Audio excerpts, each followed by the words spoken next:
Hello students, कैसे हैं आप सब। मेरा नाम है पुष्पराज सिंह और आप देख रहे हैं कॉन्सेप्ट इकोनॉमिक्स। हम नेशनल इनकम चैप्टर में अभी तक वैल्यू एडेड मेथड और इनकम मेथड के कॉन्सेप्ट पढ़ चुके हैं। यहाँ तक कि वैल्यू एडेड मेथड के हमने प्रैक्टिकल क्वेश्चंस को भी सॉल्व आउट कर लिया है। आज हमारी बारी है इनकम मेथड के कुछ प्रैक्टिकल क्वेश्चंस को सॉल्व आउट करना कि इनकम मेथड के प्रैक्टिकल क्वेश्चंस को कैसे लगाए जाते हैं। अब अगर साधारण तौर पे आपको समझाऊं तो मैं आपको कुछ फॉर्मेट्स दूंगा और लगभग 6 से 7 क्वेश्चन या 6 क्वेश्चन मैं आपके साथ करूंगा, जिसमें मैं पूरे के पूरे कॉन्सेप्ट को, जिस तरीके के क्वेश्चन बन सकते हैं, उन सारी बातों को आपके साथ डिस्कस करूंगा। हाँ, एक जैसे मैं क्वेश्चन आपके साथ नहीं करूंगा। आई होप आपको ये वीडियो पसंद आएगा। अगर वीडियो पसंद आए तो लाइक करना मत भूलिएगा। आइए ज़रा हम लोग अपने पहले क्वेश्चंस की तरफ बढ़ते हैं, जिसमें हमारा पहला क्वेश्चन ये बोलता है कैलकुलेट जीएनपी एमपी। हमें जीएनपी एमपी निकालना है। अच्छा, उसके लिए ये सारी इन्फॉर्मेशन गिवन है। अच्छा, एक बात और मैं आपको याद दिला दूं कि मैंने आपको पढ़ाया क्या था। देखो, हमने कहा था कि इसमें आपको जो भी नेशनल इनकम निकालना है या कोई भी वैल्यू निकालनी है तो सबसे पहले तो आवश्यकता पड़ेगी आपको किस चीज़ की, कॉम्पनसेशन ऑफ एम्प्लॉय की। हाँ सर, ये तो याद है। इसमें हम जोड़ देते थे क्या, ऑपरेटिंग सरप्लस, और क्या जोड़ देते थे, मिक्स्ड इनकम। तो जो निकल के आता है वो क्या निकल के आता है, एनडीपीएफसी। एनडीपीएफसी। अब हमें जाना कहाँ है, जीएनपी एमपी पे। तो जाहिर सी बात है हम नीचे लिख देंगे क्या, जीएनपी एमपी, और एन से जी पे जाने के लिए हमें क्या करना पड़ेगा, नेट से ग्रॉस पे जाना है तो डेप्रिसिएशन ऐड करेंगे, क्योंकि नेट में डेप्रिसिएशन नहीं होता है।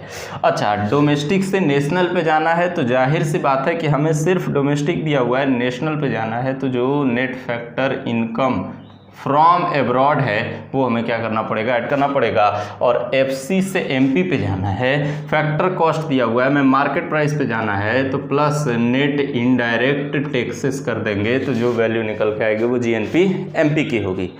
हाँ सर, और अगर मैं कहूँ तो इसमें मैं वर्किंग नोट का सहारा लूँगा, और वर्किंग नोट में सबसे पहले अगर मान लीजिए कभी हमें कॉम्पनसेशन ऑफ एम्प्लॉय गिवन नहीं होता है तो उस केस में इन कैश और इन काइंड वैल्यू दी रहेगी, उसको जोड़ करके मैं निकाल लूँगा। अच्छा, अगर मान लीजिए by the way working note number 2 की भी आवश्यकता पड़ जाए, ऑपरेटिंग सरप्लस आपको न गिवन हो, तो क्या क्या दिया होगा, rent, royalty plus interest plus profit. अच्छा, मैंने आपको ये भी बताया था कि कई बार हो सकता है कि प्रॉफिट भी क्वेश्चन में गिवन ना हो, तो प्रॉफिट गिवन नहीं होगा तो calculation of profit working note number 3 होगा हमारा। प्रॉफिट कैसे निकालेंगे, प्रॉफिट को आपने बताया था कि प्रॉफिट का डिविडेंड प्लस रिजर्व प्लस आपका जो कॉरपोरेट टैक्स है, corporate tax. Sir corporate tax किसे कहते हैं, ऐसा टैक्स जो कंपनियां पे करती हैं, कंपनी अपने प्रॉफिट पे जो टैक्स पे करती है हम उसे कॉरपोरेट टैक्स के नाम से जानते हैं। अच्छा, अगर इन सारी बातों को देख लें तो ये जोड़ के एनडीपीएफसी आता है। आओ जरा क्वेश्चन में देखते हैं क्या क्या गिवन है। देखो, सबसे पहले तो आपको कॉम्पनसेशन ऑफ एम्प्लॉय दे ही चुका है सर 2000 रुपये, तो इसकी वैल्यू हम लिख देंगे यहाँ पे कितना, 2000। ठीक है, हाँ सर। उसके बाद हमें ऑपरेटिंग सरप्लस नहीं गिवन है, अलग से हमें इन्फॉर्मेशन दिया हुआ है, तो जो जो इन्फॉर्मेशन है यहाँ पर लेके और ऑपरेटिंग सरप्लस निकाल लेंगे। हाँ सर, बिल्कुल ठीक। तो हमारा जो इंटरेस्ट है वो कितना है, सर ये दिख नहीं रहा, एक सेकेंड मैं आपको ऐसे थोड़ा सा कर दूँ तो हो सके दिखने लगे। चलो मैं थोड़ा सा ऊपर कर देता हूँ, ये हो गया ऑपरेटिंग सरप्लस। अब दिख रहा होगा, हाँ सर अब दिख रहा है। प्रॉफिट को भी थोड़ा सा ऊपर कर देता हूँ, अब दिख रहा है, हाँ सर अब दिख रहा है। चलो, तो इंटरेस्ट की वैल्यू लिख देते हैं कितना, 500 इंटरेस्ट के आगे, रेंट 700 रेंट के आगे लिख देते हैं 700, प्रॉफिट 800 प्रॉफिट के आगे लिख देते हैं। देखो प्रॉफिट निकालना नहीं है, डायरेक्ट गिवन है। एम्प्लॉयर्स कॉन्ट्रीब्यूशन, अब देखो ये तो इन कैश में कॉम्पनसेशन ऑफ एम्प्लॉय में निकालते हैं। हाँ, अब देखो, अब कॉम्पनसेशन ऑफ एम्प्लॉय अगर आपको गिवन है तो उसके अंदर की इंफॉर्मेशन से हमें अब कोई भी मतलब नहीं है। मैंने आपको उस समय भी बताया था, अभी भी बता रहा हूँ कि अगर आपके पास इंफॉर्मेशन के तौर पे कॉम्पनसेशन ऑफ एम्प्लॉय दे दिया तो उसकी भीतर की चीज़ों की आवश्यकता अब खत्म हो जाती है, अब उसे आपको ध्यान में नहीं रखना है। तो इसका मतलब सर एम्प्लॉयर्स कॉन्ट्रीब्यूशन का कोई काम नहीं ना। अब देखो डिविडेंड, सर डिविडेंड यहाँ पे दिया हुआ है 300, तो डिविडेंड तो प्रॉफिट निकालने के लिए किया जाता है और प्रॉफिट ऑलरेडी गिवन है, तो इसका मतलब इसका भी हमें कोई काम नहीं है। उसके बाद मिक्स्ड इनकम डायरेक्ट दिया हुआ है कितना, 1500। उसके बाद एनआईटी दिया हुआ है, तो एनआईटी में एनआईटी की वैल्यू, मैं बस फिल इन द ब्लैंक्स कर रहा हूँ, एक बार ध्यान से देख लो। एनआईटी एन फीटा दिया हुआ है, ध्यान से देखिए, एन फीटा दिया हुआ है, net factor income to abroad दिया हुआ है और हमें चाहिए क्या, net factor income from abroad. अब जरा ध्यान से सुनना, डोमेस्टिक से नेशनल पे जाने के लिए एन फीफा ऐड करते हैं, तो उल्टा उसका एन फीटा क्या करेंगे, तो सर माइनस करेंगे। Net factor income from abroad जो आया है उसे तो जोड़ना होता है, लेकिन अगर आपके क्वेश्चन में गिवन है net factor income to abroad, तो उसको क्या करना पड़ेगा, माइनस करना पड़ेगा। तो यहाँ पे मैं लिख दूंगा net factor income to abroad और इसको लिख दूंगा क्या, माइनस, और कितना वैल्यू दिया हुआ है, 150। अच्छा, उसके बाद कंजम्पशन ऑफ फिक्स कैपिटल के नाम पे, डेप्रिसिएशन के नाम पे 100 दिया हुआ है, मैं 100 कर दूंगा। इस 150 को मैं ब्रैकेट में डाल दूंगा ताकि ये न भूले कि इसे माइनस करना है। अब तो मेरा एक चीज बस निकल जाए, ऑपरेटिंग सरप्लस, तो काम हो जाए। तो देखो ऑपरेटिंग सरप्लस, रॉयल्टी कुछ नहीं दिया तो क्या मान लेंगे, 0। अब ध्यान दीजिएगा, रॉयल्टी अब खोजने मत लगना, नहीं दिया हुआ है तो इसको क्या मान लोगे आप, 0 मान लोगे। अब इस केस में 7 4 11 1 12 और 12 8 20, कितना हो गया, 2000। ऑपरेटिंग सरप्लस हमने कितना लिख दिया, 2000। अब देखो एनडीपीएफसी निकल जाएगा, 2000, 2 4000, एक 5000 और 500, 5500। अब इस 5500 में आपको 100 रुपये जोड़ना है, 150 घटाना है और 250 जोड़ना है। तो मैं आपके साथ कर देता हूँ, देखो 5500 plus 100 minus 150 plus 250 is equal to आता है 5700, that is the value of GNP MP. Question करना कोई बड़ी बात नहीं है, जो कॉन्सेप्ट आपको समझाया गया है सिर्फ उतने में ही बातें हैं। आप देख लो मैंने क्या किया है। हाँ, क्वेश्चन में ध्यान रखने वाली बात यह है कि अगर डायरेक्ट ऑपरेटिंग सरप्लस दे दे तो इन सब की वैल्यू का आप कोई मतलब नहीं, जो ऑपरेटिंग सरप्लस दिया हुआ है वही यहाँ पे लिख देंगे। दूसरी बात, अगर मान लो प्रॉफिट की इन्फॉर्मेशन दी हुई है और प्रॉफिट डायरेक्ट दिया हुआ है तो भरोसा इन्फॉर्मेशन पे मत करना, डायरेक्ट प्रॉफिट की वैल्यू प्रॉफिट में लिख देना, कोई भी बड़ी बात नहीं है। तो इस क्वेश्चन को तो हमने कर लिया, आइए अपने अगले क्वेश्चन की तरफ हम चलते हैं। अब हम अपने दूसरे क्वेश्चन की तरफ चलेंगे जिसमें हमें कैलकुलेट करना है एनएनपीएफसी। तो सर अगर एनएनपीएफसी निकालना है तो इतना करने के बाद एनडीपीएफसी आ जाएगा और इसके नीचे आप एनएनपीएफसी निकाल लोगे। तो मैं ज़्यादा नीचे लिख दिया, मैं थोड़ा सा ऊपर ही लिखता हूँ क्योंकि बहुत ज़्यादा चीज़ नहीं आएगा। एनएनपीएफसी, तो एन सेम है, कुछ नहीं करना, डोमेस्टिक से नेशनल पे जाना है तो एन फीफा को सर ऐड करना है। अब उसके बाद एफसी सेम है, कोई दिक्कत तो है नहीं, बस इतनी सी काम करनी है। हाँ सर, क्वेश्चन में कोई दम नहीं है, आपको मैं विश्वास दिलाता हूँ, बस आपको फिल इन द ब्लैंक्स करना है, कोई बहुत बड़ी बातें आपके साथ नहीं कर रहा हूँ मैं सर, ठीक है।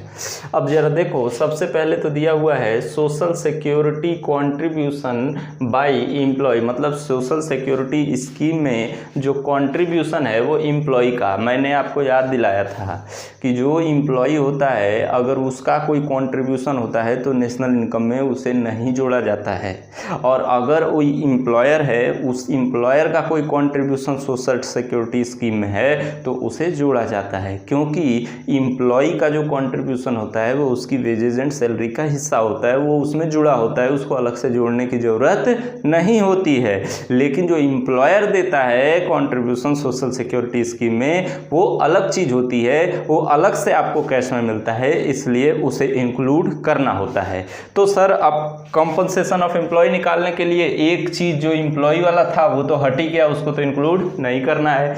दूसरा सॉरी, वेजेस एंड सैलरी 800 दिया हुआ है तो इन कैश है, तो मैंने वेजेज एंड सैलरी में 800 रुपया कैश में दिखा दिया। फिर उसके बाद दिया हुआ है net current transfer to abroad. अब ध्यान से देखिए इस चीज़ को, माइनस में 30 करेंट ट्रांसफ़र। मैंने आपको बताया था ट्रांसफ़र इनकम और फैक्टर इनकम, अगर आपको याद हो तो। देखो ट्रांसफ़र इनकम ऐसा इनकम होता है जो पाया है, मेरी बात समझ में आ रही है, और फैक्टर इनकम वो इनकम होता है जो आपने कमाया है। और मैंने आपको बिल्कुल और बिल्कुल बताया है कि किसी तरीके का पाया गया पैसा नेशनल इनकम में इंक्लूड नहीं होता। वो नेशनल इनकम इंक्लूड तभी होगा जब उसको आपने कमाया है। मतलब सिर्फ फैक्टर इनकम इंक्लूड होते हैं नेशनल इनकम में, किसी तरीके के ट्रांसफ़र इनकम इंक्लूड नहीं होते। तो इसका मतलब ये भी आपके इस नेशनल इनकम का हिस्सा नहीं है। इंफॉर्मेशन के तौर पे क्वेश्चन में जो गिवन है उसका इस्तेमाल क्वेश्चन के आंसर में करना ही है, ये ज़रूरी नहीं होता।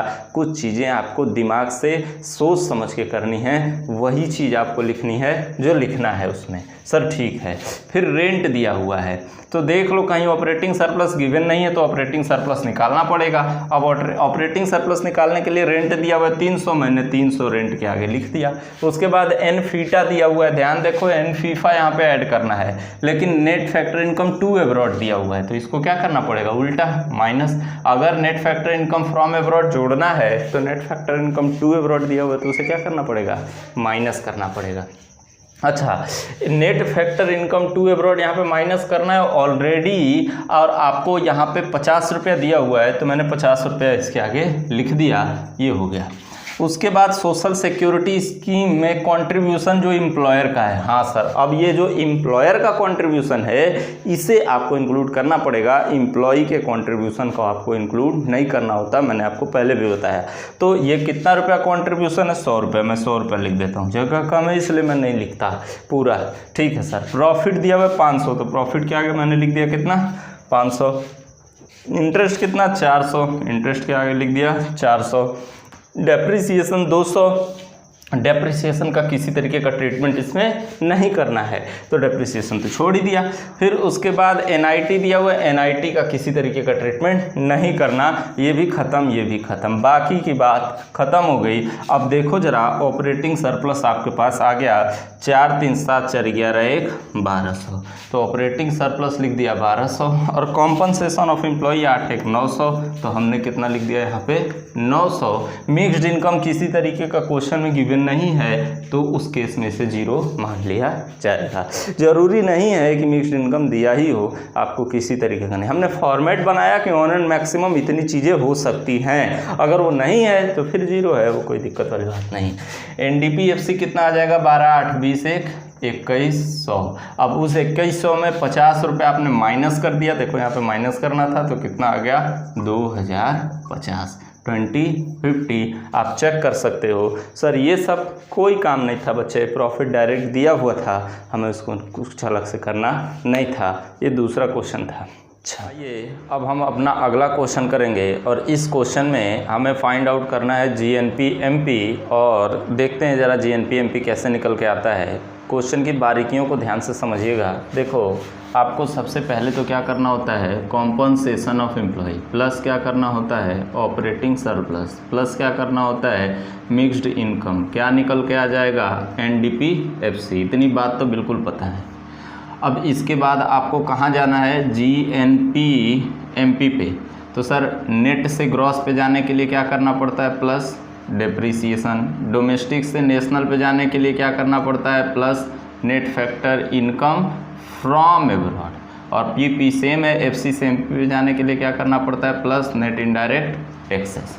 अब ज़रा ध्यान से बातों को सुनेंगे। देखो क्वेश्चन में गिवन है वेजेज एंड सैलरी। अब एक बार नज़र घुमा लो, कहीं डायरेक्ट आपको कॉम्पनसेशन ऑफ एम्प्लॉय तो नहीं दिया हुआ। सर कहीं भी क्वेश्चन में कॉम्पनसेशन ऑफ एम्प्लॉय नहीं दिया हुआ है, तो कैश में कॉम्पनसेशन ऑफ निकालने के लिए क्या कर लेंगे, कैश में 800 रुपये वेजेज एंड सैलरी के नाम पे है, इसको लिख लीजिए। उसके बाद पर्सनल टैक्सेस है, किसी काम का नहीं, हमें पर्सनल टैक्सेस से तो कोई मतलब होता नहीं है। अच्छा, ऑपरेटिंग सरप्लस गिवन है डायरेक्ट 200। देखो ऑपरेटिंग सरप्लस कितना गिवन है 200। अब ऑपरेटिंग सरप्लस दे दिया तो जाहिर सी बात है अब इन सारी चीज़ों को दे करके कोई फायदा नहीं है, क्योंकि इन सारी चीज़ों को जोड़ के निकालते हैं ऑपरेटिंग सरप्लस, और डायरेक्ट ऑपरेटिंग सरप्लस दिया हुआ है तो इनसे कोई मतलब है ही नहीं। अब आओ जरा, ऑपरेटिंग सरप्लस के बाद दिया हुआ है अनडिस्ट्रीब्यूटेड प्रॉफिट। अनडिस्ट्रीब्यूटेड प्रॉफिट हम प्रॉफिट निकालते समय इस्तेमाल करते हैं रिजर्व के लिए। अब हमें अनडिस्ट्रीब्यूटेड प्रॉफिट क्या जरूरत है, जब ऑपरेटिंग सरप्लस दे दिया, यहाँ पे प्रॉफिट का वैल्यू हमें सारा चीज जोड़ करके बता ही रहा है, तो इसका अनडिस्ट्रीब्यूटेड प्रॉफिट का भी कोई मतलब नहीं बनता। उसके बाद सोशल सिक्योरिटी स्कीम में कॉन्ट्रीब्यूशन है एम्प्लॉयर का। हाँ, मैंने आपको बताया है कि अगर एम्प्लॉयर कोई कॉन्ट्रीब्यूशन करता है तो उसको जोड़ना है, लेकिन एम्प्लॉई अगर कोई कॉन्ट्रीब्यूशन करता है तो उसे नहीं जोड़ना है। तो यहाँ पे सोशल सिक्योरिटी स्कीम में 100 रुपये है, इस 100 रुपये को हमने ले लिया। कॉर्पोरेट टैक्सेस, कॉर्पोरेट टैक्सेस का कोई काम है जब ऑपरेटिंग सरप्लस निकल ही गया तो? सर कोई काम नहीं है, ये भी हमारा बेकार है। Net factor income to abroad दिया हुआ है, ध्यान से देखिए, यहाँ पे दिया हुआ है net factor income to abroad, तो यहाँ पे लिख दे, लेकिन लिखते समय ध्यान दीजिएगा एक बात। देखो डोमेस्टिक से नेशनल पे जाने के लिए net factor income from abroad add किया जाता है, तो वो पैसा जो नेट आपको एब्रॉड से कमाए हो आप, वो पैसा आपको जोड़ना है। लेकिन यहाँ पे क्वेश्चन में क्या गिवन है, net factor income to abroad given है क्वेश्चन में।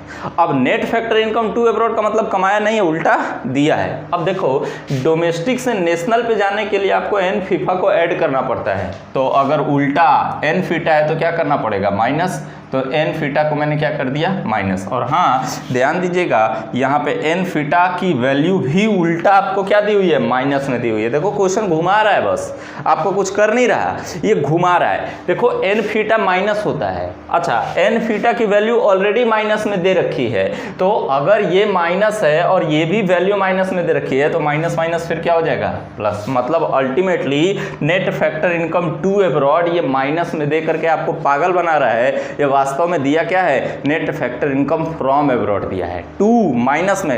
Net factor income to abroad कब माइनस में होता है सर, इसके लिए आपको एक फॉर्मेट में देता हूं, जरा ध्यान से बातों को सुनिएगा।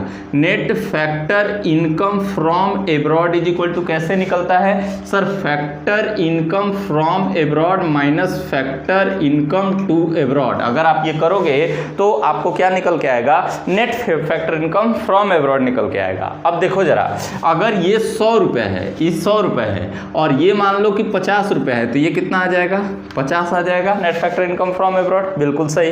अच्छा मान लो यहाँ पे ये 100 है और यहाँ भी ये फीटा भी 100 है, तो उस केस में यहाँ पे कितना आ जाएगा, 0। अच्छा अगर पॉसिबिलिटी ये भी हो सकती है कि फ्रॉम एब्रॉड आपने कमाया कितना 100 और टू एब्रॉड आपने दिया कितना 120, तो उस केस में ये क्या आ जाएगा, -20 आ जाएगा ना net factor income from abroad. अब देखो माइनस आ जाएगा तो इसे net factor income from abroad ना बोल करके आप क्या बोल दोगे, net factor income to abroad. मतलब हमने net factor income to abroad दूर देश वालों को हमने 20 रुपये क्या दिया है, ज़्यादा दिया है। तो इसे अगर आप माइनस नहीं बोलना चाहते हो तो आप क्या बोल सकते हो, net factor income to abroad. मैंने अपनी पिछली वीडियोस में आपको ये बातें समझा रखी हैं जहाँ पे मैं बेसिक्स फार्मूले के बारे में चर्चा कर रहा था। अभी मैंने आपको थोड़ा सा याद दिला दिया, क्योंकि अब इन्हीं डिफ़िकल्टीज़ के बारे में आपके साथ चर्चा करनी है। अभी ऐसे ऐसे बहुत क्वेश्चन आएंगे आप तो देखो, net factor income to abroad क्या करना है, माइनस करना होता है। अगर net factor income to abroad आपको plus, net factor income from abroad plus करना होता है डोमेस्टिक से नेशनल पे आने के लिए, तो net factor income to abroad क्या करना होगा, माइनस करना होगा। लेकिन ये ऑलरेडी माइनस में है, तो माइनस माइनस फिर क्या हो जाएगा, प्लस हो जाएगा। ध्यान दीजिएगा इस बात को, यही एक टर्म इसमें था। अच्छा उसके बाद नेट इनडायरेक्ट टैक्सेस कितना दिया हुआ है, नेट इनडायरेक्ट टैक्सेस आपको 70 दिया हुआ है। अच्छा इसकी वैल्यू लिख देता हूँ, ये दिया हुआ है 20। हमें अब माइनस माइनस प्लस करना है, इसलिए माइनस मैंने नहीं लिखा। उसके बाद डेप्रिसिएशन 30, डेप्रिसिएशन की वैल्यू आपको 30 दे दिया। मिक्स्ड इनकम कितना 500, मैंने मिक्स्ड इनकम की वैल्यू कितना लिख दिया 500। और रॉयल्टी देखो किसी काम का नहीं है, क्योंकि ऑपरेटिंग सरप्लस हमने कैलकुलेट कर लिया। अब देखो कॉम्पनसेशन ऑफ एम्प्लॉय और ऑपरेटिंग सरप्लस, दो चीज़ लिखना है। तो ऑपरेटिंग सरप्लस तो डायरेक्ट 200 दिया ही था, कॉम्पनसेशन ऑफ एम्प्लॉय 8 900, मैंने लिख दिया कितना 900। अब देखो जरा, आपको यहाँ पे वैल्यू पता चल जाएगी जीएनपी एमपी की, 9 2 11 और 11 4 15 1 1600, और यहाँ 1600 में इन सारी चीज़ों को जोड़ दो तो 1600 plus 30 plus 20 plus 70 is equal to 1720 value आएगी आपकी जीएनपी एमपी की। आप चेक कर सकते हो। तो याद रखिए आप यहाँ पे net factor income from abroad और टू अब्रॉड में आपको क्वेश्चन परेशान कर सकता है, और हाँ, परेशान होने की ज़रूरत नहीं है क्योंकि कॉन्सेप्ट आपके पास है।